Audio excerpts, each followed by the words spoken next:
All right, everybody. So lately, there has been a massive spike in the prevalence of this sort of crusade against woke, quote-unquote, content in games and media. Admittedly, we are seeing that companies recognize that the controversy that is drummed up by conservatives by having minorities and representation and whatnot in media, like that negative press is still good press for them. Well, it also means that progressives will watch the media because obviously they like representation, so they end up getting the best of both worlds. Free advertising from the massive amounts of hate campaigning the right does, getting that into the attention of the left, which ends up watching it and making it money. And then, of course, a fair amount of right-wingers hate watch it and make it money, too. It's basically the Velma effect, right? Like, Velma got renewed for a second season for no other reason than these motherfuckers hate-watched that shit by the millions, probably, and managed to get the show renewed for a second season. And now Mindy Kaling is going to have more fucking financial support from that goddamn awful show. So, yeah, as you can imagine, as these companies see this reaction, they're going to be motivated to add more wokeness into media. And to be fair, there have been some cases where I think some companies, some like media companies, have gone a little far with being like on the nose and cringe about like patting themselves on the back with the representation aspect of things. And it's very obvious. It's like, oh, okay, so this is a committee-made movie that's like, they had a checkbox, and they're like, have lots of representation to piss off conservatives to give us free advertising, and make progressives that want to like watch it out of spite of those conservatives support it. So it's a very much a win-win situation for these massive multi-billion-dollar corporations, but it's also a win situation for these grifters. And so all the while, the only losers in all of this are the people, the suckers, watching these anti-woke grifter content creators that are giving free advertising to the shows and movies they claim to be fighting against and helping them. All the while, they are giving money to the guys that are tricking them into doing the thing they're actually against, because somehow they believe that watching videos that meticulously deconstruct every episode of Velma or whatever woke show has come out, somehow that hurts the show instead of giving it more free advertising, getting it more relevance in the algorithm, and making sure more people at least hate watch it and ensure, like it did, it gets a second season and the people behind it continue to make more and make more money off of it. The outcome of what they do is everything they claim to be against. And of course, these content creators that make the anti-woke content know it, but their audiences are sheep. And I know I'm going to have some people that are going to watch this video and they're going to be like, I'm a fan of the quartering and you called me a sheep. I was listening to you up until this point, but then you insulted me. And it's like, listen, if that really makes you upset, you need to understand that you're kind of a snowflake. And that's kind of ironic when you think about it, right? Come on. Obviously, you're being played. These people do not care about you, and they are just farming views off of you because you're mad about your favorite pieces of media becoming woke. And I think the perfect example of the folks that kind of do this type of content are people like Nerdrotic, who are very much openly like the quartering clone, right? Like, he is always talking about how wokeness destroys media and talking about how the West is falling. He's very openly conservative. While another person who makes this type of content, but is far more mask-on about it, is Critical Drinker, who deliberately has gone on record to say he avoids saying woke in his videos so lefties can't pin his politics so easily. However, things are kind of changing. The longer you're a conservative-leaning content creator and you try to grow a conservative audience, the more the financial incentive is there to finally just admit it and start fully marketing yourself to the right openly. This is actually the Sargon effect when you think about it. Sargon, for a very long time, claimed that he was a classical liberal. Nowadays, he outright like advocates for white nationalism, and he calls himself a constitutional conservative or something like that. I don't even know. Regardless, he's you go from being like this claimed to be centrist or liberal who's just criticizing bullshit on the left, and then eventually you let it slip that you've been a conservative this whole time.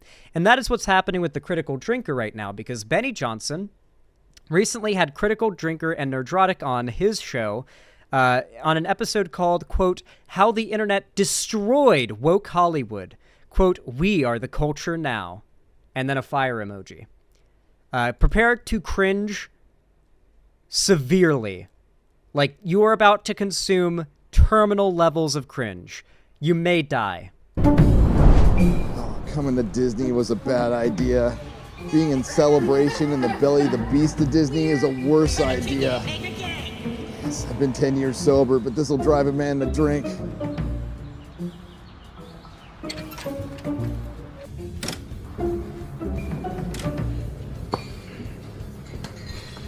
Hey, it's Critical Drinker.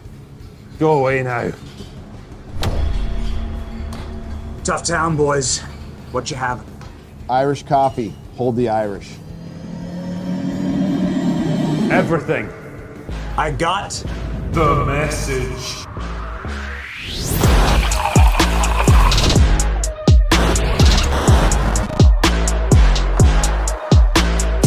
You have to understand that like millions of like young to like middle-aged white dudes eat this shit up. Like this intro like absolutely made them go, whoa, that went so fucking hard. In like a podcast intro where it's like a dude using his expensive coffee machine that lets you make like a latte with like the little pattern with the foam on the top, or just like a beer cup or mug filling up and then it like slams onto the desk is like one of the most common like unoriginal intros for like dude content online. Like crypto smart guy wannabe content, it's always like a clip of like a few, like it's 5 seconds of like a coffee getting made really fast and then taking a sip, and it's like, all right, welcome to the podcast, we're gonna talk about crypto. And then there's like this shit where it's like the hyper macho masculine shit for like the conservative dude bro podcasts where it's like, yeah, like beer and guns, you know. Hi, Asmon's Wallblood. What an amazing name.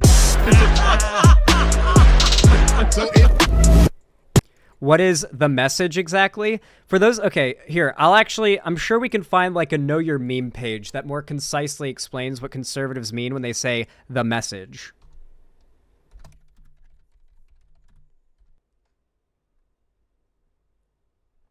Well, Christ, everything that's coming up is Bible stuff, which is not what it's pertaining to. So you guys are just going to have to take my word for it. So when it comes to these like anti-woke content creators, something that they've started doing, because they want to be they can't just say this movie's woke because they have more black people than white people in it or something like that. Like that would just be too on the nose.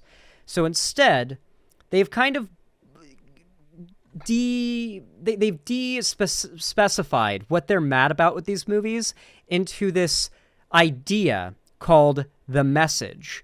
And the message is sort of a tongue-in-cheek way of referring to the message of, you know, relatively progressive values that some media will have. Now, when they say the message, this could range from like racism is bad being the moral of a movie to just there being a gay person or there being a black person or there being a woman who does something competent.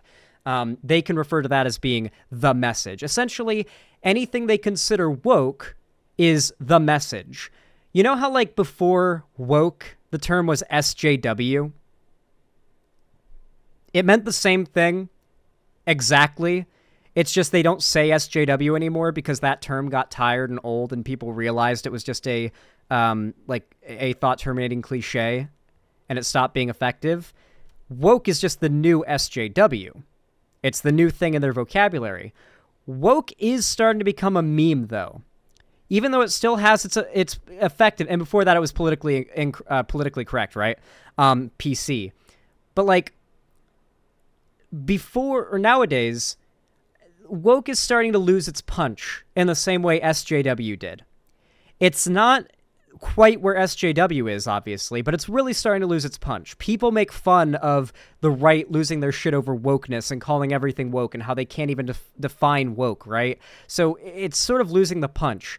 So the new term, the new woke, is going to be the message. When they say, they're going to say the left is trying to push the message instead of the left is trying to push wokeness. I guarantee you the message is going to be the new woke, or the new PC, or the new SJW, or the new snowflake, or the new DEI. Ironically enough, if you look at like lefty content going back decades, leftist and liberal content going back decades, there is an overwhelming consistency to it. Like, you can look at like a liberal content creator, like a liberal talk show host from 30 years ago, having the same basic takes and thought process and rationalizations for their opinions as they do today. Even the same people, or just the same like group, right? Like, there's not really been like a weird bait and switch with what the left believes. But if you look at the Republicans, or just conservatives in general, they are constantly changing up what they are focused on as a point of concern. It's always something new. Like, they're the ones who made that one meme where it's like the NPC taking the chip out of his head and then putting a new chip in, and it's like must obsess over current thing. But once again, it's just conservatives projecting, because that's exactly what they do. It's literally like a chip going in and out and getting swapped out every other week for the new thing they have to complain about. Right now, it's DEI at airports causing planes to crash, supposedly. A completely made-up story once again. Like Hunter Biden laptop, fucking school litter box bathrooms for furries that never existed. Sandy Hook was a false flag, was really popular for a while. Obama is a Muslim. Obama is a terrorist was really popular. Obama was born in Kenya. Donald Trump, the J6 rioters are just political prisoners. Fucking CRT, critical race theory. Like, it's literally just chips getting removed and put back in. You barely hear about the last thing after a few weeks. They're just on to the next thing, and they never talk about the old thing unless it's to like list a bunch of things that they have an issue with the left, and they have to dig into what their old content was to find issue with what the left does in like a larger broad thing. Because these people thrive on living in the present. These people will never hearken back to the past. They will never try to speak about a good future. It's all about staying on top of what is current, playing the numbers game of YouTube, and staying on top of the algorithm to get their propaganda out to as many people as possible. It's all that matters to these people. And YouTube is well more than happy to let them do it. These men need no introduction. The great Nerdrotics. Hello. And Critical Drinker. All right. And it's early in the morning, and we're drinking, boys. Cheers to that. This is... I had coffee. What does it feel like to be on the winning side of a culture war? Anyway, so basically the entire podcast segment is about them just talking about how they beat Hollywood, and like they're on the winning side of the culture war, like they've won, wokeness is dying, and like basically feigning this victory that they've had supposedly over wokeness, like supposedly wokeness has been destroyed. But we're not going to be watching this absolute turbo cringe. I'm sorry, but I genuinely don't think I could bring myself to do this. However, what we are going to be watching is a brave soul on YouTube who is criminally underrated with criminally low sub count. But what can you say? The left does not have a very strong foothold online, and it seems to be cursed to never have one. Pillar of Garbage, who has made it a habit to make two types of content: movie and show reviews, really good ones, by the way, and deconstructions of the lies told in these anti-woke content creators' videos. He very frequently likes to debunk the lies of Critical Drinker, because he's one of the most dishonest and, slimy with his conservative propaganda out there. But he also goes after, heel versus babyface, The Quartering, Nerdrotic, Geeks and Gamers. Back in the day, I'm sure it would have been No Bullshit, too, back before he got laughed off the internet. And all these people will be laughed off the internet too eventually as they go down the same road No Bullshit did. It's just a matter of when, not if. Always remember that. For these people, their sweet, glorious downfalls are not a matter of if, it's a matter of when. These people have no long-term staying power. For as much as the left doesn't really have as much prominence online, it has a lot of staying power. That's the interesting thing. Like Sam Cedar and like the Young Turks, for as much as they fucked up now, have been around for decades online, despite being not very big. Yet these big conservative pundits are candles burning at both ends. They burn half as long, just twice as bright. So they don't have long to last, and they'll get really big, but they'll fall off real quick as their audiences realize they're full of shit and grow out of them, and many of them just move on to the next person who's doing the same type of content, but with a new twist. So with that said, Pillar of Garbage put out a new video about a month ago. People have been asking that I cover, and considering that awful cringe I was subjected to that I just showed you guys, that you were also subjected to, I figured we might as well cleanse our palates with an amazing Pillar of Garbage video. As always, I will not be watching the video in its entirety here because I don't want to steal content from Pillar of Garbage, and I want you guys to actually go watch Pillar of Garbage's videos and sub and all that good stuff. In fact, here is the link to Pillar of Garbage's channel.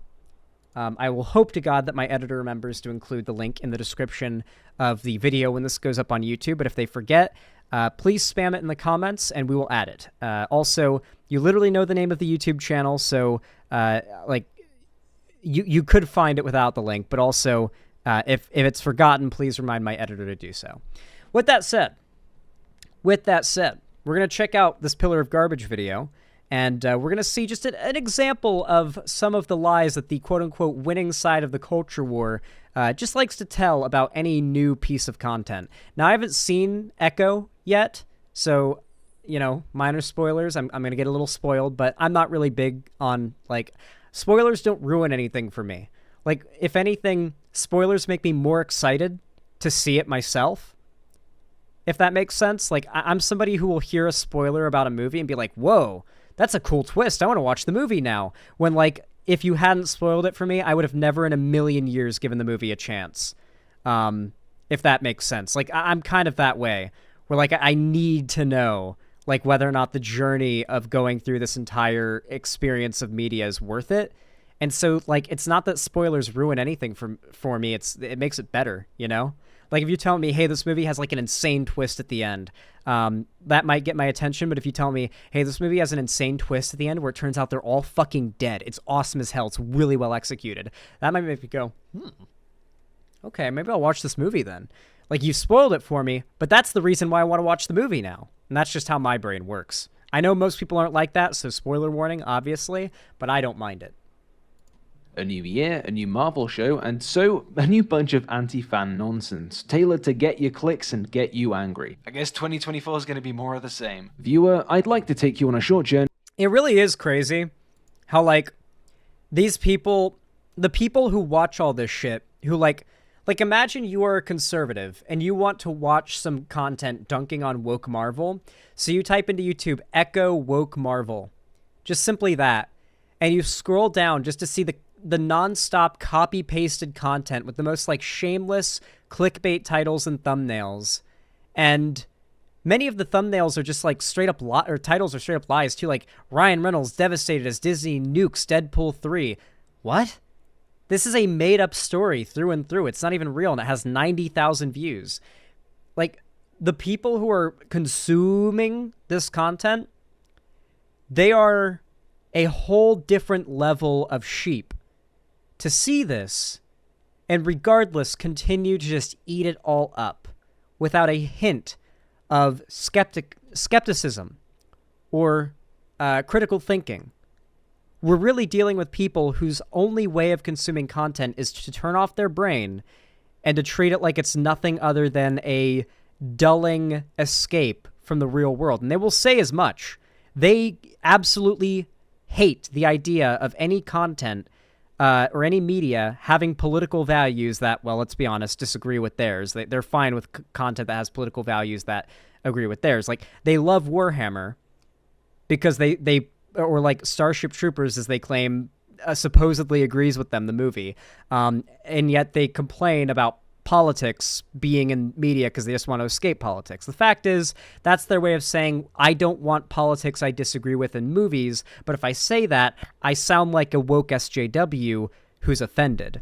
So they have to find euphemisms for expressing their offense. Going to be more of the same. Viewer, I'd like to take you on a short journey through the new Echo show's release discourse, through Agatha Christie, and back around to the way we get tricked by the impression of knowledge. So, the first episode of the new Marvel show Echo contains a scene where anti-hero protagonist Maya faces off against fan-favorite character Daredevil. Oh shit.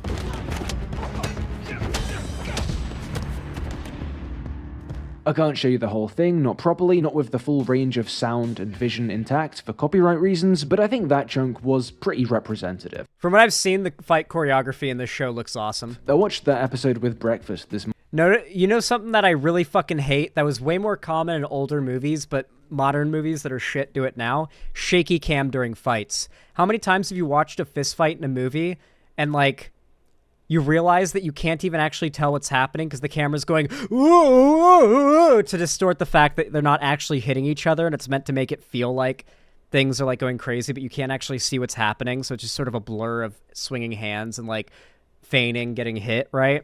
And like, blah, blah, you know, this show doesn't seem to do that. They seem to have actually like good choreography and wide shots and shit going on, which I like. Sound and vision intact for copyright reasons, but I think that chunk was pretty representative. I watched that episode with breakfast this morning. The plan was then to get back to editing what was supposed to be my first video of the year, a piece about YouTube. To be fair, Marvel doesn't really do shaky cam much, at least not anymore. They did it a lot in the early days. Like, go back and watch Thor 1. There's a lot of shaky cam in that movie. They really cut that out by the time Avengers 1 happened and didn't do it anymore from that point on, except for like very niche artistic like uses in niche circumstances. But yeah, like early MCU had some like choreography before Disney bought it. Like, say what you want, but Disney really did make the MCU what it is today in terms of like the quality and like unanimous wide appeal that it has. That's made it like a worldwide phenomenon. But these people kind of rely on this sort of idea that like the normification of this media is a bad thing. Like, I don't know if you've seen it lately, but conservatives have been posting memes where it's like Lord of the Rings, like the meme where it's like the Grim Reaper knocking on the different doors, and it's like the pools of blood coming out of the ones that are already open, but there's one door being knocked on now, and they're next. It's like Lord of the Rings is one of them, and then it's like Star Wars, and then I think it was Dune. And then Warhammer is the one that's getting knocked on, and Death is normies. Like, they labeled Death normies. So, like, these people, like, are deathly terrified of the idea of their supposedly niche little nerd interest getting wide appeal after a broader, more accessible adaptation is made. And AI, it's going to be a doozy. But after seeing that episode, I couldn't. Something was nagging at me. And then it hit me. See, I had a little break over the festive period. I wasn't as online, and therefore development... Yeah, my secret club. Yeah. God, look at this layout. Comics Division, Ryan Kinnell, the pronouns guy, Nerdrotic, 1/4 Black Garrett. Interesting name. Disparu. I've seen this guy go on PK a couple times. He's a big retard. Mahler, who swears to God he's not a conservative. He swears he's not a conservative, and you're crazy. You're crazy if you see that in his content. Shadiversity. What is this? Pick Me Girl number 1 and then Pick Me Girl number 2. In the YouTube Griftersphere passed me by a bit more than they tend to, but I suddenly recalled I'd seen something about a backlash to this scene, which was weird because nothing about it had jumped out to me while watching. I thought it was pretty solid, not ground. Well, here's the thing though. Pillar of Garbage. I know, listen, I know Pillar of Garbage is being facetious here because he's kind of like, he's doing the thing where he's pretending like he doesn't believe that, all these people are racist pieces of shit. He's pretending like he's like, listen, okay, I wouldn't say that they're not racist or anything. So I'm really confused. What about this very non-problematic scene was a problem for them? So I decided, so he's sort of being a little facetious there so that like nobody watching the video can just outright say like, you called them racist, you fucking snowflake, like out right off the bat. He knows they're racist. He knows they're bigots. He knows what their motivations are. He knows they're grifters. But he kind of does this like tongue-in-cheek, pretending to play their civil, fake game of debate, where he's actually engaging with it on a meta level, but he's pretending not to. So none of the conservatives that are fans of these content creators can have a meltdown over it in the comments without seeming really delusional to anybody who's actually watched the video.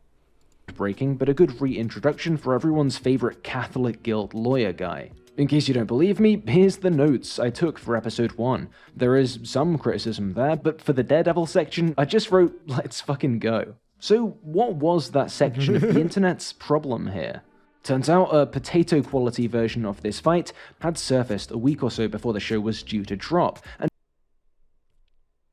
it's always something like that, isn't it, too? Right? Like, a leak happens where, like, some scene out of context drops, and, like, the right is able to monetize and heavily, like, use that head start on the show's release to start drumming up hate and hyper-criticisms of that clip before the show can ever drop. They did this to Rings of Power, you know, and it was really interesting the way they did this, because the hate brigade started well before the show even had any content out, but, Entertainment Weekly Rings of Power. You can hate Rings of Power if you like. I mean, it's a matter of opinion, but that you cannot deny that the amount of misinfo that was spread around about this fucking show was astronomical. For example, the viral posts that became like very prevalent on Twitter and Instagram and like Reddit in the months before the show came out, claiming that this is the intro to the show. I don't know if I can play the music. They claim that this is the show's intro. And if it was, I would agree with the criticism that it looks like a cheap, like, I don't know, like network drama intro or something like that. But like you can literally see the Entertainment Weekly logo on the bottom right. This is literally a promotional like thing for an Entertainment Weekly showcase for the show. Like, this was literally just made by Entertainment Weekly. This has nothing to do with, like, the official production of the show. And the actual intro is, like... Here, I'll show you the thing they used.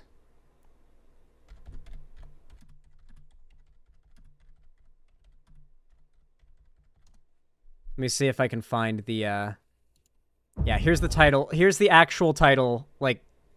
These people rely heavily on a deep, deep desire to not actually look into the things that they are hating on.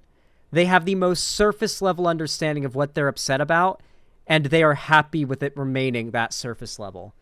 And was doing the rounds on Twitter. Some people liked it, some people didn't, and a bunch of the usual suspects churned content from the story with an entirely predictable spin. We've talked about these two guys before on the channel, so let's start over here. In case you're lucky enough not to have seen his stuff RK before, Outpost. Ryan Cannell is a streaming regular with all this lot: Friday Night Tights, your Star Wars theory guys, and Mauler. And on his own channel is one of those guys that finds something culture. It's basically this running joke among... So, Mauler basically does the Sargon method of, I'm totally not like a conservative propagandist, guys. I'm just a guy that likes to talk about like Star Wars and nerd culture, and I have a problem with the message being pushed and all that. But he's like very clearly... He does this, the critical drinker method of like, I disavow, but like a lot more effectively than critical drinker, I would say. So it's sort of just a running joke to say, look at all these conservative pundits that are like open about how they just want to like fight against progressivism in media. And critical drinker and Mauler, they're agreeing with everything they say on every single one of their podcasts for the last like 5 years.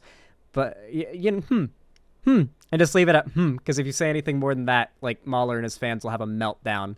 Like they'll make Twitter posts about it. They'll have like the Mauler subreddit will make posts about it, and it'll be a whole thing. Mauler follows me on Twitter though, so that's based. War adjacent, hits record, gives knows you who the to follow. buzzword medley for a few minutes, and uploads the result 2 or 3 times per day. This video starts out with the requisite anti-woke discourse markers. We're only a week away from Marvel's first disaster of the year, and that is the Echo series. Kevin Feige, after all the virtue signaling for woke Marvel about how much we need to include Maya Lopez's character because she's a woman, she's indigenous, she's an amputee, and of course, she's deaf. Before doing one of my favorite chud bingo things, contorting a thoroughly normal event into sinister evidence of woke doom. But they really are desperate to get a little bit of attention, so they dropped a new teaser for it. Oh, Marvel dropped a new teaser for an upcoming show? God forbid. But the video's said It is like, you don't even really have to like fact check what they say. You can just look at the way they say it. Like, they're desperate for attention because we're epically owning them online. So they dropped a teaser in response to our internet crusade. It's like, really? Like, you have to think about it. Like, what is the average critical thinking capacity of the viewers of this content when they hear stuff like that and it doesn't immediately come up to them as a red flag? We're dealing with unironic sheep, actual NPCs. Remember, every conservative observation, or claim, I should say, you kind of fucked me up there, Mr. Inedible, is an admission of guilt. You're real close there, Mr. Inedible. Everything they claim about the left is always just them self-reporting. When they call people on the left NPCs, for example, that's them self-reporting. These content creators know better than any that their fans are lemmings and that they just need to keep the yes man energy going, and they will continue to farm money. It's a constantly dark temptation for content creators to sell out like this that they've absolutely not fought against. Like, every time I get into an argument with you guys, when I could just drop it and move on and keep, like, farming views and donations, despite, like, not letting my disagreement out and, like, arguing with my chat and letting my true opinion out, instead of just yes-manning you guys. Like, I give up money when I do that. And that, like, not doing that, letting yourself fall to audience capture is a dark temptation that is hard to fight as a content creator. These guys started their channels off of not even attempting to fight against that audience capture, just trying to grow an audience of the lowest common denominator and then catering to them. centered around 2 things. A prolonged, incredulous reaction to the fact that fight scenes don't look as good when they're playing at 240p at 1/10th speed and without proper audio, and then an attempt to prove everyone else hated this too. Brian cites these articles from Dexerto and CBR, which write of mixed responses, and of course reads only the negative ones. All these critics CBR picked out from Twitter are also very obviously right-wing posters. That probably doesn't mean anything, right? That all broadly describes the Nerdrotic Daily video too. Hey, Muller's here too. Funny company that guy keeps, huh? He was neutral before! What did you expect him to do? Move to the left? After being criticized for not liking. So, okay, we're getting a perfect example of, like, what happens if you dare to point out Mahler as a conservative. Because he's, like, his whole thing is, like, no, I'm just a centrist, and I'm just calling out the message. Hey, Muller's here, too. Funny company that guy keeps, huh? He was neutral before! What did you expect him to do? Move to the left? After being criticized for not liking movies? Anyway, the Nerdrotic video. We get a lot of guy discovers actors don't really punch each other here. Look. Oh my god. Slowly. What? What? What? She flicks her leg with her arm. This basically all started with the Last Jedi fight scene in the throne room. I'm gonna be honest with you guys, I do not like the Star Wars sequel movies, like, overall. I'm gonna be honest, I'm not really that big on the Star Wars movies. Weirdly enough, like, as time goes by, I find myself, like, I watched the original trilogy for nostalgia, but I genuinely find myself more enjoying and entertained by Star Wars The Clone Wars, and some of the newer shows like Andor, Mandalorian, and especially, as far as movies go, Rogue One was really good. But when it comes to the mainline Star Wars stuff, I'm not, like, the biggest fan, and especially so for the sequel trilogy. It's my least favorite of, like, the Star Wars stuff. Maybe the prequel trilogy beats it out as my least favorite, but Revenge of the Sith is really good. I really like Revenge of the Sith, so it's hard to say. But Attack of the Clones is truly god-awful, so it weighs everything down, and I'm going to be honest, fucking Phantom Menace is like a snore fest for the first, like, 2/3. It really... Like, the opening is cool, and then it's a snore fest for, like, 60 to 70% more of the movie, and then it's, like, cool at the end when we see the, like, at the final battle, you know? But it's a lot of snores fest there. And then, like, Attack of the Clones has just so much volatile cringe that it's kind of entertaining, but it's also pretty bad. Anyway, I'm getting stun-locked here. Regardless, one of the few scenes in the Star Wars sequel trilogy that's, like, unironically dope as fuck is the scene where Kylo Ren and Rey fight the, like, Red Guard dudes in the throne room. The choreography is obviously, like, ridiculous. People don't fight like they do in movies in real life, and they aren't actually hitting each other like people in real life. But, like, as far as, like, the way it was done, it was cool as shit. It was, like, one long, slowly zooming out wide shot of, like, them getting attacked from all sides and deflecting those attacks and holding their own pretty well. Obviously, you can see, like, in detail that Kylo Ren has his own fighting style and is way better because he's more experienced. Rey's just kind of swinging, like a baseball bat. She's swinging the lightsaber, just trying to stay alive as she's getting overwhelmed. Like, she's not very good at it, but she's barely making it by. Like, it's actually pretty well done in a really entertaining scene. And, they made fun of the disappearing knife. Yeah, there's, like, things to nitpick, don't get me wrong, but that scene kind of started the inception of this weird, nitpicky, cherry-picking standard for good or bad fight choreography. If these guys like the politics of a movie, they will look past anything. For example, Top Gun Maverick, these people praise it, and one of the praises is that all of the jets in the movie, like, it's all practical effects, and Tom Cruise is really flying the jets. Dog, the final jet he flies in the movie isn't a real jet. It's fictional. He's not flying. He's in a fucking set there. He's not even flying a real plane.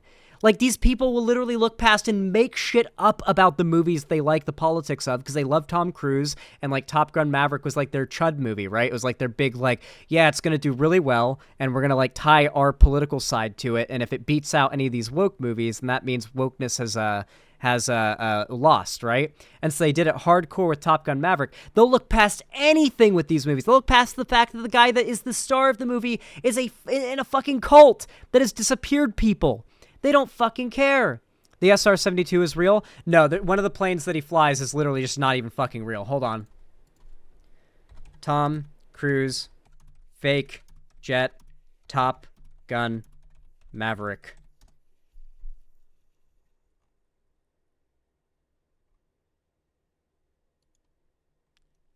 How much of Top Gun 2 is real and how much is CGI? Ad blocker? Oh my god. Come on.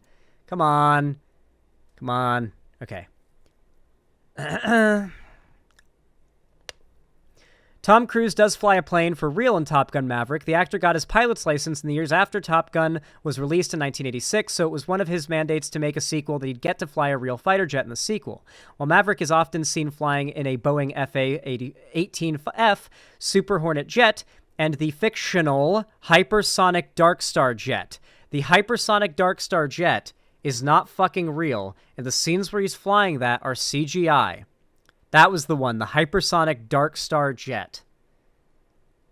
That was the CGI bits. And you literally would not know that detail, that that's A, not a real jet, and B, was completely CGI, and not him flying a real fucking fictional jet.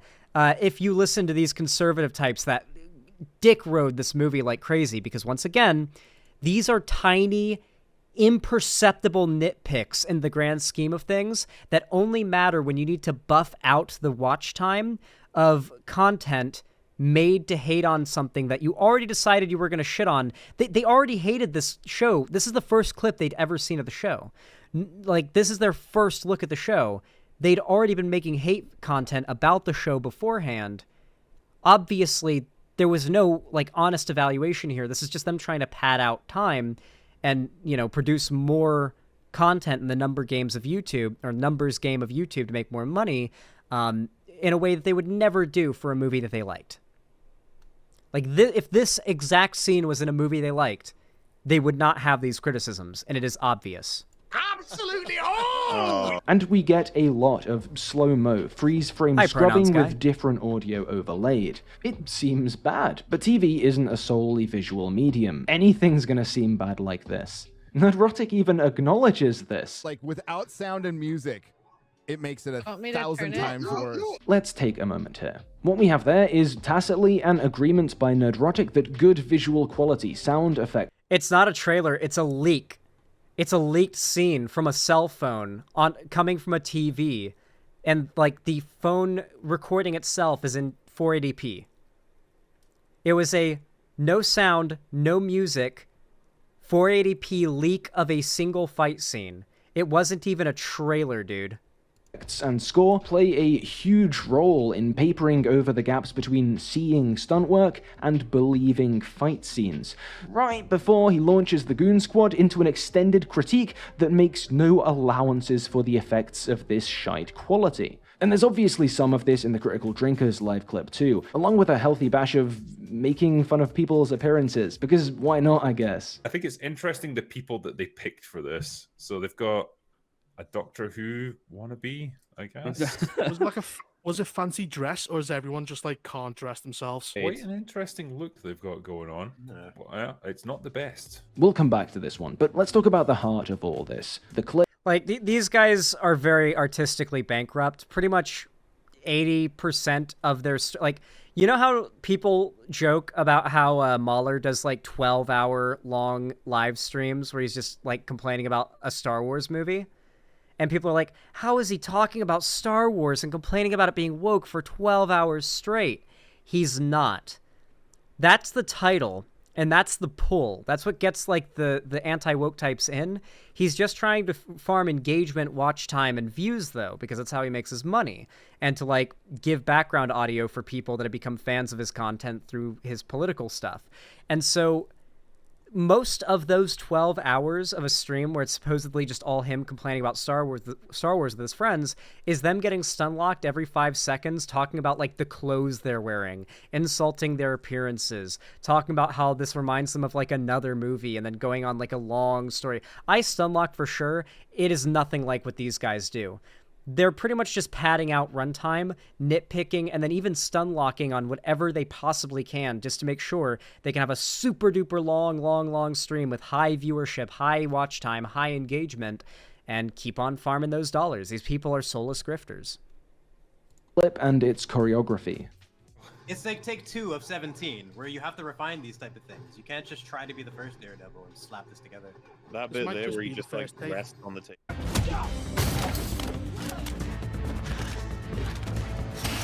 Yeah, it's obviously completely worlds different. It's not just me, right? It is fine. I'd really like to know if anyone who didn't see this drama before just went into the episode blind, thought this was anything other than a pretty good sequence.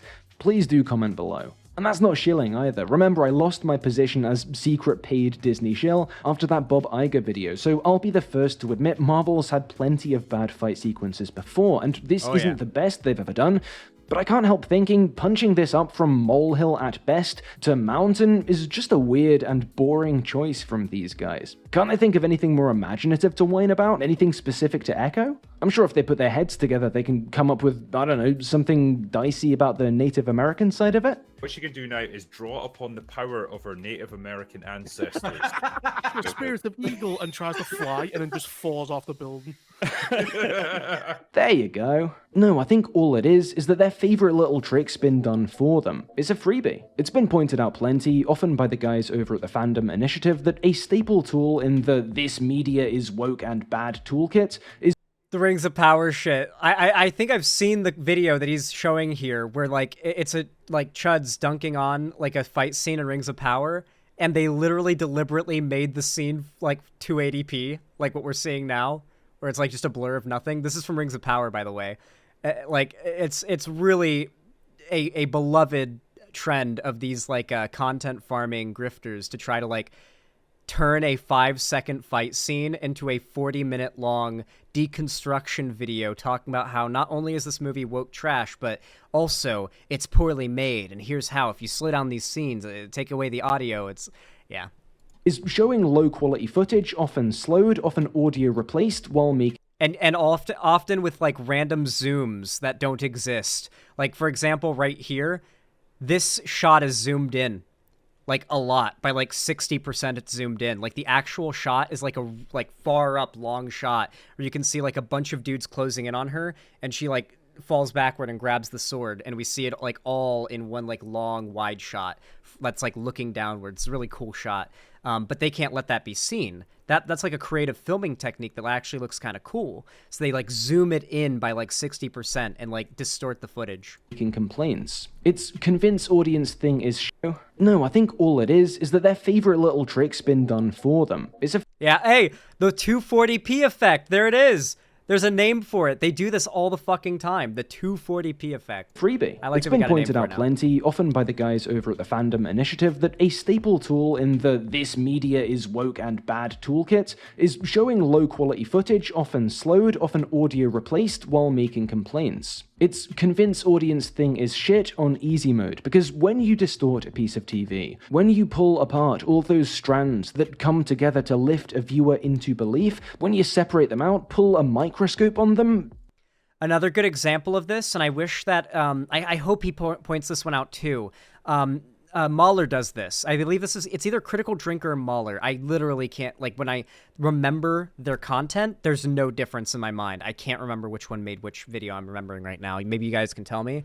But something one of those two likes to do, it might be Critical Drinker, is lower the saturation on the clips that he's showing. So, like, here, let me show you an example of what he does. So, here's me with my normal camera, okay? Now imagine you're watching a movie, right? And you're watching it, and like part of watching the movie is, part of it is the eye candy. Part of it is the movie being generally good to look at. Now I'm not saying that lack of color in a movie makes a movie look bad, but I think nowadays it's a pretty unanimous criticism that like low saturation color palettes in movies is kind of overplayed and not liked. So imagine you're trying to make the case that a movie is bad to your audience of people who have never seen the movie and will not give it a chance outside of maybe a hate watch, maybe. What is a good way to give off the impression the movie is bad constantly just by looking at it? It's a very simple thing to do in editing. I can even do it to my camera live right now. You take the saturation and you lower it. He lowers the saturation roughly to around here when he shows clips in his videos. He essentially demolishes the color profile of the movie, making the movie not quite black and white, but very desaturated and colorless and lacking in life and whatnot, and heart. Like that, like it lacks that sort of like pleasure in it. Like if this is how my camera always looked, I genuinely think you guys would kind of be put off by it, as opposed to how my camera actually looks and how I really look in real life, which is like this. This is the actual proper saturation. And so it's a very subtle change, and it's harder to tell in my very like dark room right now, and it's, you know, getting dark, lights coming through the windows less. But it is a very effective tactic these people use silently, and when called out on, just say they're doing it to avoid copyright, but it has a very clear intended effect of visually watering down the movies that they are criticizing. They don't do it to the movies they like, obviously, when they show clips. Yeah, the illusion gets broken. It looks fake, no shit. If you repeat and boost the squeaky pedal in Since I've Been Loving You, that's gonna sound like a mess too. But obviously, it isn't really. But yeah, this one's a freebie. These guys don't even have to make the edit themselves. They can just press play, react, and compare it unfavorably to the Netflix Daredevil sequences it's calling back to. So, I tell you what, let's you and I rewatch that first hallway fight scene, but let's do it in the same way these guys are watching this one. What's he doing first? Video for color. Okay, so he's lowering blending strength. He's lowering the saturation. He's doing it. Wait, he's lowering the saturation.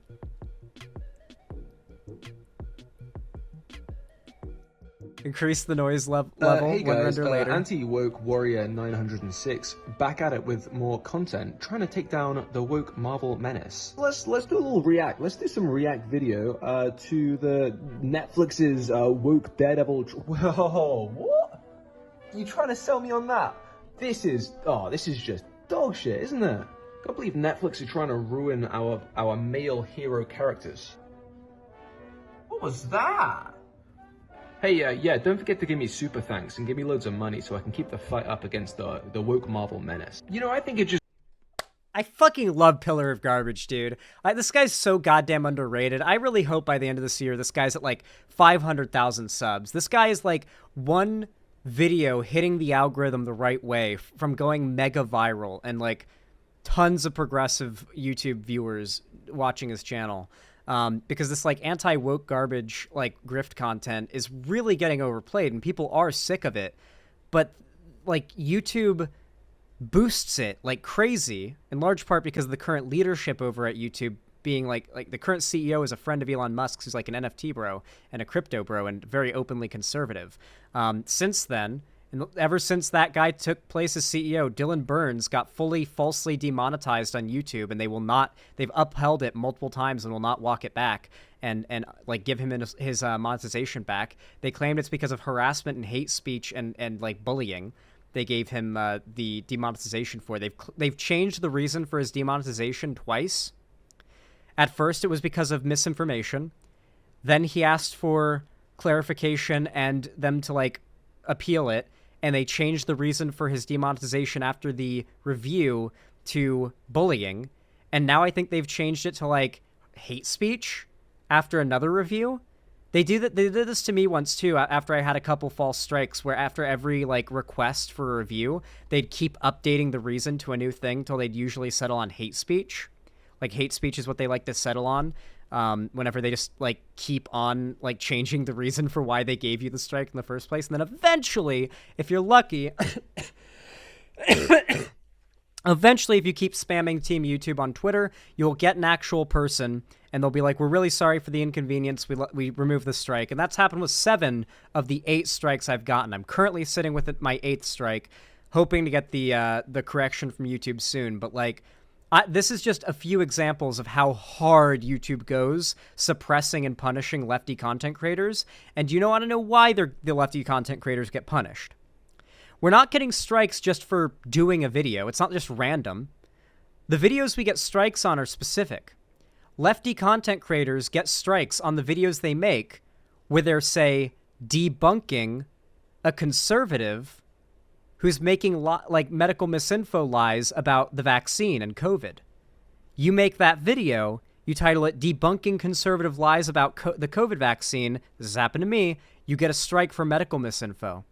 The video I covered was from Steven Crowder. He would not be banned for, well, he's not banned, but he would not leave YouTube or be punished by YouTube for years after that point. I got striked for medical misinfo because the bots detected the content of Steven Crowder's video and my video. But Crowder makes millions of dollars for YouTube. His channel isn't getting looked at that close. Ours are. So the hate speech contained within these large conservative YouTube channels playing in our smaller channels' videos risks our channels being penalized by YouTube the way that they should be penalizing the original content we're criticizing. And so not only does the algorithm have no interest in boosting our content compared to this very widely mass-produced, easy to churn out content or algorithm-based content, but obviously on top of that, lefty content is covering controversial topics that aren't making them nearly as much money as the controversial topics endorsed by these massive money-making conservative figures. So in the numbers game, I mean, YouTube has always had the motivation to punish lefty channels for covering the big conservative channels that are, making and breaking the political scene on their platform. Just goes to show how far Marvel have fallen. Give me loads of money. Wait, what? Let's see that again. Let's see that again, super fans, super patriot fans. Let's have a look. Let's have a little look at this. That is cap. It's nothing but air. Clean sweep past bro's face, and he's rolling away, trying to sell us, trying to pass by this awful woke choreography. Let's see. Once again, if you are not subbed and regularly watching Pillar of Garbage, what the fuck are you doing? Some more high-octane thrills from the wonderful choreography at Marvel. What? Yeah, okay, yeah, that looks great, doesn't it? What? Wow, okay, yeah, so they just have no respect for us as viewers, because that was nowhere near, was it? Yeah, so this is take one. I think they should try this again. This is obviously take one. I think they need to practice this a few more times. I think this is take one. Oh yeah, this looks so bad, by the way. I don't know, maybe it's the lack of sound, maybe it's the potato quality, but I don't know, it just looks kind of bad, don't you think? He's like basically recreating the low effort content that these channels do for those that are just now joining. He shows like, okay, so here's a fight scene from the original Daredevil. Here's my editing software. Takes 2 edits to lower the saturation, lower the speed, and lower the resolution of the video. All right, now I'm just gonna like shit talk every little detail I see and pause over it and then like upload that. So like he's just showing off like how low effort the content that these guys make is, and still they farm millions of dollars off of it. What's bro doing? Just falling against the wall? Oh, you got me fucked if you think I'm buying that. What are we watching? Don't forget to give me super thanks. Alright guys, right, you ready for this one? Look at this, look at this, look at this. Wow, that must have hurt so much. Look at him. Alright Patriots, I think it's kind of obvious what the takeaway here is. This is all rubbish, you shouldn't watch this. Anyone who does is a soy boy cuck, leftist, and I'm really clever. I know how to. You should do this for an actual fight from Live Leak. That'd be a good parody. Analyze media. I'm a smart boy.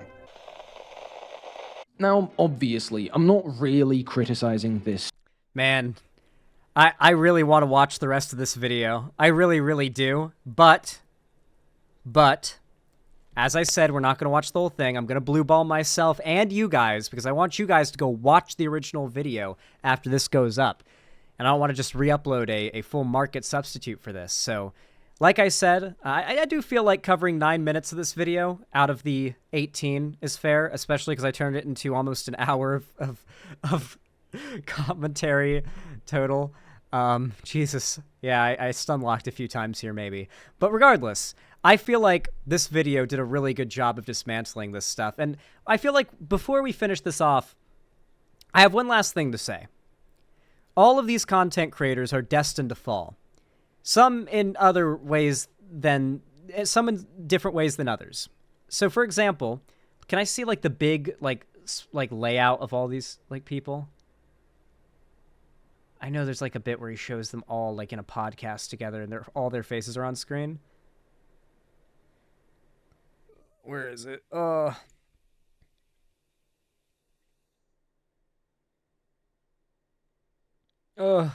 Please.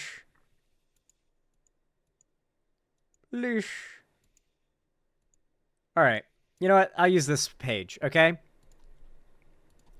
All 4 of these people are going to be nobodies in 5 to, honestly, I would say that Mahler could potentially be around in like 10 years as a small niche like content creator. But like I genuinely think all these people will be shadows of their former selves within 10 years or 5 years, not 10.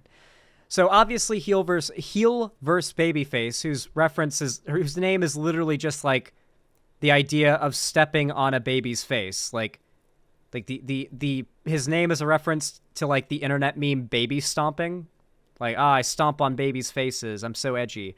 So, like, his name is heel versus babyface, in a reference to, like, the edgy baby stomper meme. X-Ray Girl is one of those, like, pick-me content creators. Now, one of my favorite things ever is that the women who make this type of content that's meant to appeal to sexist, racist men, they get really offended and will call you sexist and go full snowflake SJW when you point this out because, you know, weaponize their womanhood type deal.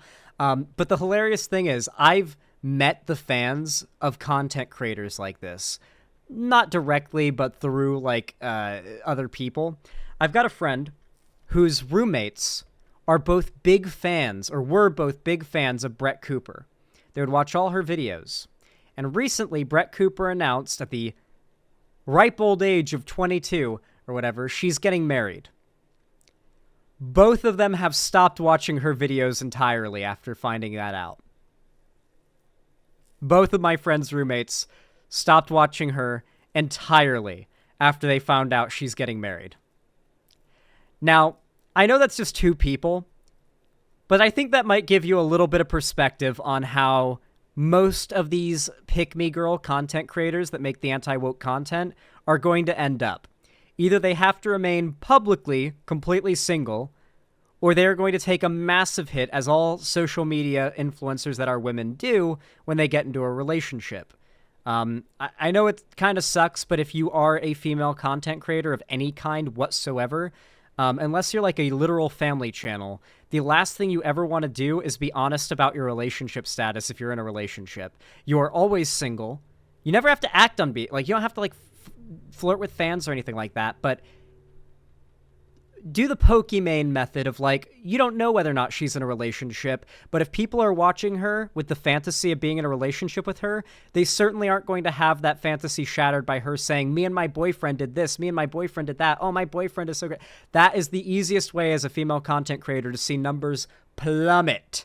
I'm sorry, but it's the reality of being a woman online. Men are weird and sexist, and they will only value you for your sexual value on some level. A lot of them will. And so you have to, like, be cognizant of that. And while I'm sure a lot of these pick-me girls are, they aren't able to hold on to the, the illusion of being, like, a single, like, e-girl forever, especially because a lot of these guys start to view these women as losing value as they get older.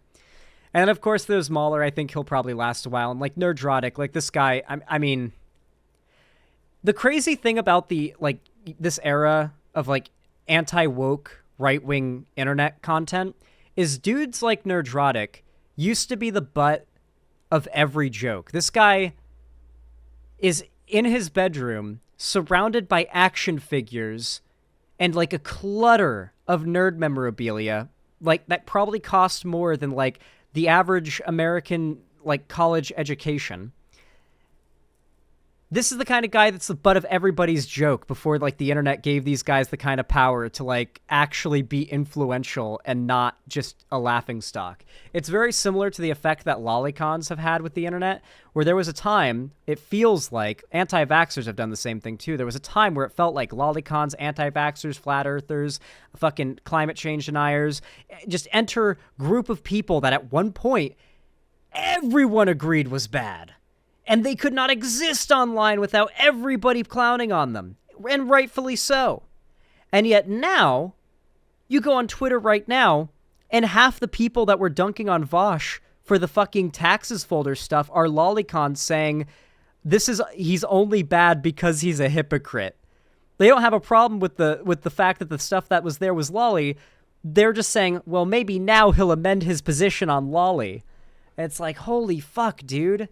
Like, the lolly community online, or the lolicon community online has, like, so much fucking influence and power now that, like, if you go on Twitter and you say, lolicon is bad, and then you go to sleep and wake up the next morning, enjoy the, like, death threats and child porn filling your replies now. Sorry, that's Twitter that's Twitter now. That's what it is. Like, literally, it's gotten to the point where you best not talk about it or you're going to get dogpiled. I've learned it the hard way. Daily video too. Hey, Muller's here too. Funny company that guy keeps, huh? He was neutral before. I love that bit. It's my favorite bit of the video. It really is. This bit of the video is so fucking good. I guarantee you, this video that I'm making now gets me another post in the Mahler subreddit. And they all start, like, rating the video because of it. Guarantee it. So I'm going to play this one last clip one last time, just so you guys get, like, a little bit of a sneak peek at what the comments of this video are going to look like after Mahler finds out about it, or his subreddit does. Right? That all broadly describes the Nerdrotic Daily video, too. Hey, Muller's here, too. Funny company that guy keeps, huh? He was neutral before. What did you expect him to do? Move to the left after being criticized for not liking movies? Anyway, there'll be a lot of copium. A whole lot of copium in the comments. It's going to be funny. But hey, that is what it is. These people have a very, when you have an army of NPCs, what's the point of having an army of NPCs if you don't send them out to attack people and overwhelm them? So, hey, it's the YouTube game. I get it.